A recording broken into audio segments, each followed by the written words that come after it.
दोस्तों, अब बात करते हैं हम तथागत बुद्ध के बारे में और जानें कि बुद्ध कैसे बने और क्या परिस्थितियाँ रही होंगी उस समय कि बुद्ध घर छोड़ के चले जाते हैं। और बहुत सारे उस समय के जो लेखकों ने और किंवदंतियाँ जो प्रचलित हैं, मतलब काल्पनिक कथा कहानियाँ और उन घटनाओं को कई तरह से प्रस्तुत किया गया है। तो उसमें हम लोग आज बात करेंगे और रेफ़रेंस भी देते हैं कि छोटी क्लासेस से हम लिए हैं। तो ये वैसे ज्ञानवर्धक वीडियो साबित होगा जानकारों के लिए और एकेडमिक लेवल पर भी जानकारी मिलेगी। तो आइए शुरुआत करते हैं। देखते हैं कि सिद्धार्थ, कौन थे सिद्धार्थ? कपिलवस्तु के शाक्य जो राजा थे, उनका नाम था शुद्धोधन। उनके घर में एक पुत्र का जन्म होता है और उसका नाम होता है, रखते हैं राजा सिद्धार्थ। और सिद्धार्थ का जन्म 563 ईसा पूर्व में कपिलवस्तु, जो इस समय नेपाल में है, उससे सटा हुआ लुम्बिनी एक जगह है, वहाँ पर हुआ था। दौरान जब इनकी माता एक परंपरा के रूप में अपने मायके राजा के द्वारा भेजी जाती है उस प्रसवकालीन दौरान, तो वहाँ पर वो इनका जन्म हो जाता है। जन्म 563 ईसा पूर्व में होने के बाद इनको पूर्णिमा में जन्म होता है, वैशाख पूर्णिमा को ही। फिर इसके बाद जन्म के समय की भी कई घटनाएँ, किंवदंतियाँ प्रचलित हैं कि ये 2-4 कदम चले थे वगैरह-वगैरह, लेकिन ये काल्पनिक चीज़ें हैं, इन पर ऑथेंटिक नहीं है, व्यावहारिक नहीं है और सांसारिक रूप से ये नहीं मानी जा सकती हैं, लेकिन हम लोग उन बातों पर चर्चा करेंगे जो मानी जा सकती हैं। तो इनका पालन-पोषण होता है और बड़े होते हैं। एक कहानी आती है इनके बचपन की। एक चचेरा भाई होता है एक्चुअली, कि इनकी जो विचारधारा थी सिद्धार्थ की, शांत स्वभाव के होते थे और चिंतन मननशील ज़्यादा करते थे। तो इनका जो भाई था देवदत्त, उसने शिकार और धनुर्विद्या जो भी तत्कालीन शिक्षा रही थी, वो इनको भी मिली और इनके भाइयों, जो भाई था चचेरा, उनको भी मिली। लेकिन इनका वैचारिक जो स्तर था अलग था। दयालु किस्म के थे, अहिंसावादी थे। तो बाग में टहल रहे थे, उसने शिकार किया एक हंस का और इन्होंने देखा कि उस हंस को तीर लगा और इनके पास वो लुढ़कता हुआ आया। तो इन्होंने क्या किया कि उसको लिया और तीर निकाला। सिद्धार्थ ने तीर निकाला और बताया, उसकी पानी-वानी पिलाया, जान बचाई। तब तक देवदत्त उधर से आता है और बोला कि ये हंस मेरा है, मुझे दे दी, मैंने इसका शिकार किया है। तो उस समय जो व्यवस्था प्रचलित थी, सामाजिक राजनैतिक परिस्थितियाँ थी, तो उस हिसाब से उसने अपना दावा किया। लेकिन इन्होंने अपने मानवीय दृष्टिकोण के रहते हुए एक पशु या जीव या प्राणी की रक्षा करने के लिए एक नई बात इन्होंने कही कि नहीं, इसकी तो मैंने जान बचाई है, इसलिए हंस मेरा है और तुम ऐसे कैसे कर सकते हो? दोनों में वाद-विवाद होता है और वाद-विवाद इतना बढ़ जाता है कि वो राजा के दरबार में जाता है और राजा के दरबार में जब जाता है तो वहाँ भी अनिर्णय की स्थिति बनती है। और अनिर्णय की स्थिति बनने पर ये होता है कि भई ऐसा करते हैं कि हंस को छोड़ देते हैं और ये जिसके पास चला जाएगा उसी का मान लिया जाएगा। तो हित अनहित पशु पक्षी जाना, ये बात चरितार्थ होती है। और वो जो हंस होता है, वो जब छोड़ा जाता है तो वो सिद्धार्थ के पास जाके और उन्हीं के पास रुक जाता है। तो सिद्धार्थ उसको गोद में उठा लेते हैं। तो इससे ये कहानी ये दिखाती है कि जो इनका बाद में एक बड़ा अहिंसावादी और एक महान विचारक के रूप में और उस समय के एक युग प्रवर्तक के रूप में आज जो पूरे विश्व में इनका नाम फैला हुआ है, तो एक झलक इस घटना से देखने को मिलती है। इसके बाद धीरे-धीरे बड़े होते हैं, शादी हो जाती है। बहुत सारी किंवदंतियाँ प्रचलित हैं कि इनको घर से नहीं निकलने दिया जाता था। इनकी जो है महल बनवाए गए। सही है, राजा थे तो इनके लिए 3-3 महल बनवाए गए हर सीज़न में रहने के लिए। भारत के जो जलवायु है, यहाँ गर्मी भी पड़ती है, उत्तर भारत और पूर्वी भारत के क्षेत्रों में गर्मी, सर्दी और बरसात, ये ऋतुओं के हिसाब से तो ये सही है, संपन्न थे। लेकिन एक चीज़ ये थी कि जो उनको पता नहीं था दुःख क्या होता है। और इनके 4 आर्य सत्यों के बारे में जो बात कही जाती है, इन्होंने एक बूढ़े को देखा, एक रोगी को देखा, फिर एक डेथ को देखा, ये सब कहानियाँ हैं। वास्तविकता कुछ और है। एक्चुअली क्या है कि शादी हो जाती है, शादी के बाद इनको जो है शाक्य जो संघ था उसमें दीक्षित किया जाता है और शाक्य संघ में शामिल हो जाते हैं। और संस्थागार जो इनकी सभा होती है, उसमें बैठकें होती हैं, उसमें राज-काज कैसे चलेगा, ये सारी चीज़ें, तो उसमें शामिल हो जाते हैं और संघ में उनकी एक नियमावली होती है, उस नियमावली में इनको दीक्षित किया जाता है और उसके अकॉर्डिंग ये काम करने लगते हैं। 2-4 साल बीतते हैं, इनके सामने कोई ऐसी समस्या नहीं आती है, लेकिन एक समय ऐसा आता है और वो टर्निंग पॉइंट होता है। उसको ध्यान रखना बहुत ज़रूरी है कि तथागत बुद्ध के समय जब इनका बदलाव का समय आता है, वो कैसे बदलते हैं, कैसे उनका जीवन में इतना बड़ा बदलाव होता है कि वो संन्यास जीवन के लिए प्रेरित होते हैं और चले जाते हैं। उसके पीछे के कई कारण हैं। सबसे पहला कारण होता है कि कोली और शाक्य गणराज्यों के बीच में एक जो सिंचाई का साधन मात्र नदी थी, तो रोहिणी नदी का जो जल था, उससे शाक्य और कोली दोनों राज्यों के जो कृषक थे, वो अपनी-अपनी भूमि को सिंचित करते थे और भूमि को सिंचित करने के लिए वो रोहिणी नदी के जल पर ही आश्रित हुआ करते थे। तो स्थिति यहाँ आ जाती है कि बीच में झगड़ा हो जाता है कि नदी के पानी से कौन सिंचित करेगा पहले भूमि, शाक्य करेंगे या कोली करेंगे, में झगड़ा हो जाता है। झगड़ा बहुत ज़्यादा हो जाता है। हालाँकि झगड़ा होता था, पहले भी होता था, लेकिन इस बार जो है झगड़ा कुछ ज़्यादा हो गया था। तो झगड़ा बढ़ जाने के कारण शाक्यों ने एक संस्थागार में सभा बुलाई और उस सभा में बहुमत से ये पारित हुआ कि कोलियों को सबक सिखाना पड़ेगा और इनसे लड़ाई लड़ी जाएगी। ये बहुमत से निर्णय पास होता है। तो ठीक वैसे ही जैसे आज विधानसभा या लोकसभा में कोई भी नियम पारित होता है तो सदन में बहुमत से पारित होता है। वो एक अलग बात है कि क्या परिस्थितियाँ होती हैं। तो वहाँ भी हो गया, किसी ने विरोध नहीं किया और जो विरोध करना भी चाहते थे कि युद्ध नहीं करेंगे, लड़ाई नहीं लड़ेंगे या लड़ाई नहीं लड़ना है, बातचीत से मसला सुलझा दें, वो भी दबे जुबान से कर रहे थे। तथागत बुद्ध जो उस समय सिद्धार्थ के नाम से जाने जा रहे थे, सिद्धार्थ से नहीं रहा गया, उन्होंने इसका विरोध किया और विरोध इस तरह किया, उन्होंने कहा कि भाई देखिए मैं युद्ध के पक्ष में नहीं हूँ और ना मैं लड़ाई लड़ूँगा। ठीक है, शाक्य भी अपने राज्य हैं और कोली भी, दोनों लोग बातचीत से मसला सुलझा लिया जाए।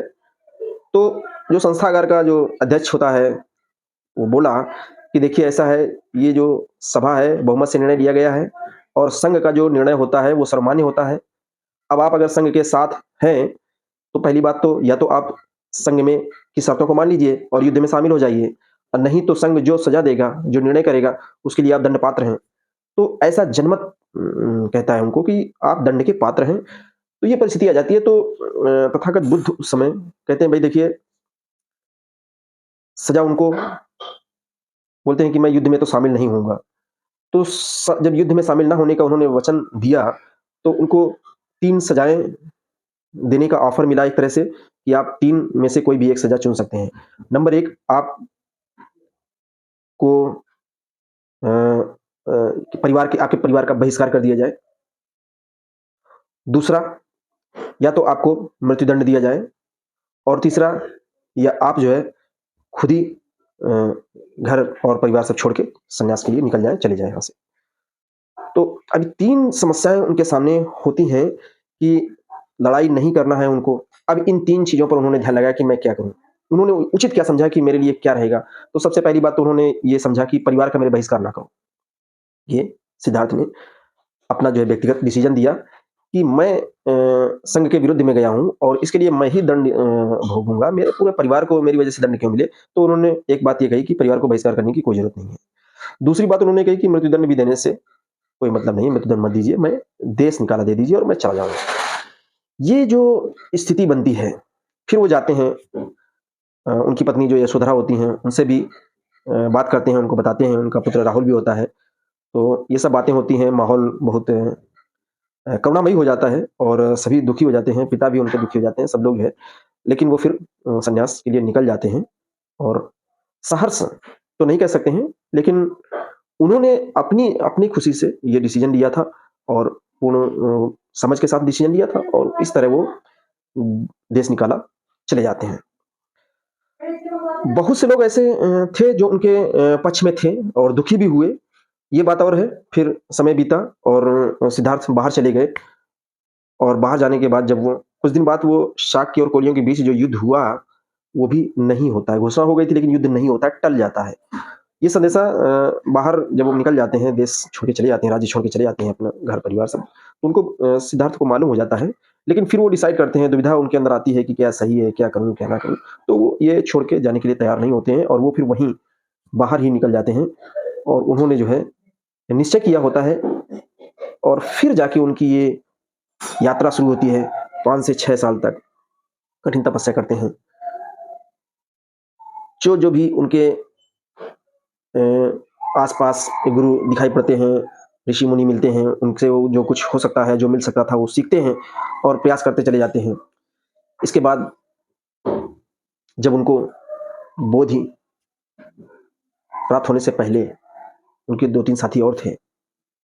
बहुत कायाक्लेश हो जाता है, खाना-वाना सब छोड़ देते हैं, बहुत कम भोजन लेना, ये बहुत बड़ा शारीरिक दंड देते हैं अपने आप को, मानसिक दंड देते हैं, शारीरिक विभिन्न प्रकार के आसन-प्राशन सब करते हैं। लेकिन हासिल कुछ नहीं होता है। तब जो है उनको लगता है कि ऐसा कैसे हो सकता है? क्या है जीवन का? दुःख क्यों है? सारी चीज़ें, इस समस्या का हल क्या है? इन सब विचारों को देखते हुए फिर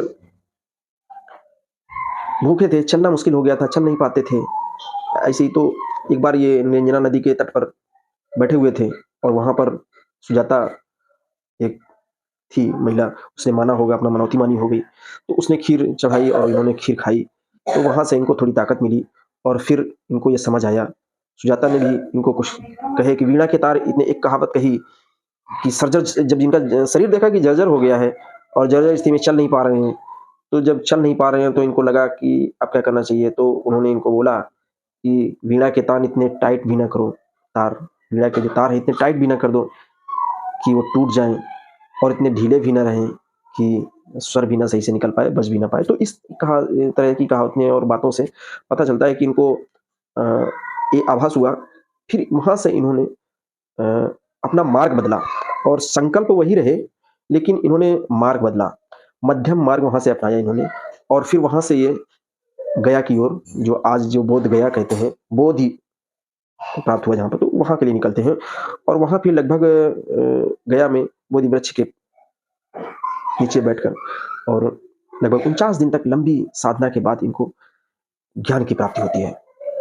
तो दोस्तों, वो ज्ञान इनको जब प्राप्त होता है तो बहुत प्रसन्नता होती है इनको, बोध हो जाता है, सत्य का बोध हो जाता है।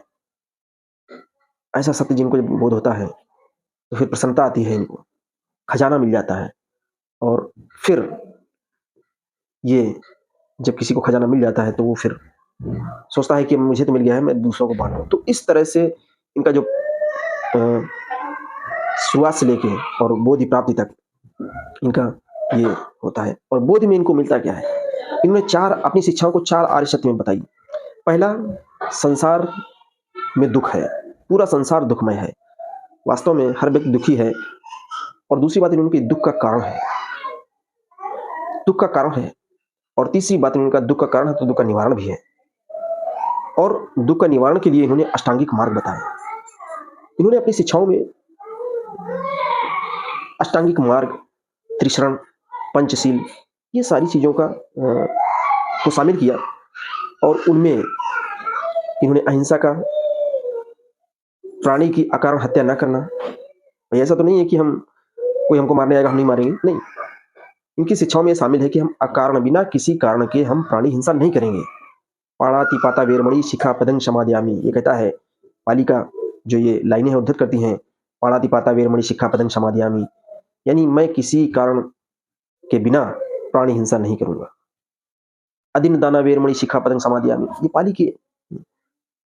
ठीक उसी प्रकार जैसे तथा जैन धर्म के वास्तविक संस्थापक माने जाते हैं महावीर स्वामी ने प्राकृत भाषा में अपने संदेश और मैसेज दिए, शिक्षाएं दी। तो तथागत बुद्ध ने उस समय की जनमानस की जो भाषा थी पाली, उसमें दिया और उसमें इन्होंने पंचशील में पाणातिपाता वेरमणि शिखापदं समादयामि, अदिन्नदाना वेरमणि शिखापदं समादयामि, मूषावादा वेरमणि शिखापदं समादयामि, कामेषु मिच्छाचारा वेरमणि शिखापदं समादयामि, शुरामेरय मज्जपमाद ठाणा वेरमणि शिखापदं समादयामि। ये पंचशील की बातें हैं कि बिना अकारण किसी प्राणी की हत्या ना करना, अदिन्न दाना यानी किसी भी चीज, किसी की भी वस्तु को बिना किसी की अनुमति के लेना नहीं, कामेषु मिच्छाचारा यानी व्यभिचार ना करना, और मूषावादा, झूठा वादा मत करना, झूठा ना बोलना, और सुरा मेरा मज्जपमाद ठाणा वेरमणि यानी जो नशीले चीजों का सेवन ना करना, ये इनकी शिक्षाओं में शामिल था। एक चीज इन्होंने त्रिशरण में कही है, बुद्धं शरणं गच्छामि। इस चीज को हम लोग गंभीरता से समझना चाहिए कि जब इन्होंने कहा कि बुद्धं शरणं गच्छामि, तो इन्होंने क्यों कहा? बुद्धं शरणं गच्छामि का बहुत बड़ा सारगर्भित अर्थ हम लोगों को समझना बहुत जरूरी है। बुद्धं शरणं गच्छामि जब कहते हैं तो इसका मतलब ये नहीं है कि हम बुद्ध की प्रतिमा के सामने नतमस्तक हो जाएँ या हम अ, बुद्ध की जो बातें हैं उनको ही रटते रहें। नहीं, बुद्धं शरणं गच्छामि का मतलब है कि हम अपनी बुद्धि से, अपने दिमाग का इस्तेमाल करते हुए हमें जो उचित लगता है, जो सही लगता है उसको हम मानें। तथागत बुद्ध की शिक्षाओं में ये शामिल है। उन्होंने शिक्षाओं में कहा कि कोई भी बात इसलिए मत मानो कि बहुत लंबे समय से चली आ रही है। जैसे कहा गया कि पुरातन में ये बात कही गई है कि ये मानो, ऐसा तो ऐसा नहीं है। उन्होंने कहा कि ऐसा नहीं है। बहुत लंबे समय से कोई बात चली आ रही है तो उसको मत मानो। इसलिए मत मानो कि बहुत लोग उसको मान रहे हैं तो हम भी मान लें, ठीक है। या बहुत सारे ग्रंथों में कोई बात लिखी हुई है तो इसलिए भी मत मानो। इसलिए भी मत मानो कि मैं बोल रहा हूँ। यहाँ तक ही कहा। उनकी शिक्षाओं में ये शामिल है। उन्होंने कहा मैं बोल रहा हूँ इसलिए मत मानो। कालांतर में क्या होगा, मैं जो बोल रहा हूँ वो क्या सही होगा, लोग क्या लिखेंगे, क्या कहेंगे, एक अलग बात होगी। तो उन्होंने यहाँ तक कहा कि मैं जो बोल रहा हूँ, मेरा जो लिखा मिले मुझे, मेरी बात भी मत मानो। यानी तब उन्होंने बात क्या कही है? आखिर शिक्षा में बुद्धं शरणं गच्छामि का मतलब क्या है? बुद्धं शरणं गच्छामि का मतलब दोस्तों मेरा इतना है कि बुद्ध की शरण में जाने का मतलब है हम अपनी बुद्धि और विवेक की शरण में जाएँ। बुद्ध की मूर्ति के सामने हम नतमस्तक ना हों। नहीं, बुद्ध ने खुद कहा कि मेरी पूजा मत करो। आज जो विभिन्न जगह तथागत बुद्ध की प्रतिमाएँ लगती हैं और वो शास्ता थे, मार्गदर्शक थे। उन्होंने ये नहीं कहा कि मेरी पूजा करने लगो। उनकी पूजा करने से कुछ नहीं, उनकी शिक्षाओं पर चलने से होगा। और उनकी शिक्षा है कि आप अपनी बुद्धि विवेक, आप अपनी तर्कों की कसौटी में कसें। अगर आपको बात सही लगती है तो मानें, अन्यथा ना मानें। ये उनकी शिक्षाएँ हैं। अ, बुद्धिज़्म का ये मेन कॉन्सेप्ट है कि उनकी शिक्षाओं में निर्वाण होता है। निर्वाण क्या है? निर्वाण, एक तो बुद्धिज़्म में वो पुनर्जन्म पर भरोसा नहीं करते हैं, आत्मा पर भरोसा नहीं करते हैं, आत्मा पर विश्वास नहीं है। ईश्वर है इस पर भी बुद्धिज़्म नहीं सहमत है। ईश्वर नहीं है, ईश्वर एक कल्पना है, वास्तविकता नहीं है। तो उनकी शिक्षाओं में शामिल है कि ईश्वर नहीं है, ईश्वर एक कल्पना है, दिखावा है, भय का एक भ्रमजाल है। ईश्वर को नहीं मानते वो, आत्मा को नहीं मानते, आत्मा परमात्मा को नहीं मानते, पुनर्जन्म पर विश्वास नहीं है बुद्धिज़्म का। तो विश्वास किस पर है? इस जन्म में जो हो सकता है, अभी जो किया जा सकता है, आप अपने दिमाग से, अपनी बुद्धि और विवेक से जो कर सकते हैं, सांसारिक रूप से जो यथा उचित है, वही सत्य है। और जो आपको उचित लग रहा है, सोचने, समझने और तर्क की कसौटी में कसने से, ना कि रूढ़िगत बातों को अनायास इसी तरह मान लेने से। तो ये बुद्ध की शिक्षाएँ थी।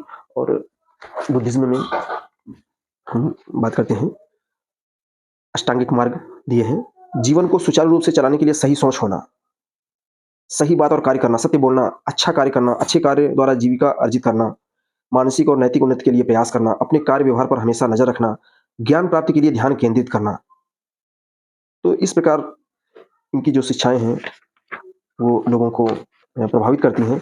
और इसी प्रकार इसीलिए जो है इनका बहुत ज़्यादा प्रचार-प्रसार हुआ। बाकी जो बाद के सम्राट, जैसे सम्राट अशोक ने बुद्धिज़्म अपनाया।